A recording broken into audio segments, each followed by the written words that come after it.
દ્વારકાધીશ મિત્રો, હું તમારું આ પહેલા બ્લોગમાં સ્વાગત કરું છું. તમારે અમારા પહેલા બ્લોગની અંદર લાઈક કરવી, શેર કરવી, સબસ્ક્રાઈબ કરવી.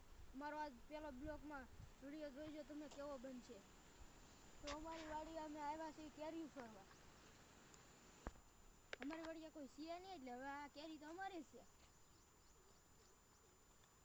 પડે છે આગળ અમે સુધારશું તમને તો એ બતાવશું. હું કેરી લઈને જાઉં છું અત્યારે આથણા બનાવવા.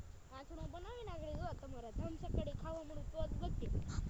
પછી અમે બે હું મારા મામાનો છોકરો છે. મારા મામાના છોકરાનું મોઢું અત્યારે નહીં બતાવું તમને. અમે કેરી કઈ તો એ તમને બેયના મોઢા બતાવે. પવન ઉડ્યો છે અત્યારે પવન ઉડ્યો છે તો અમે ઘરે જવાનું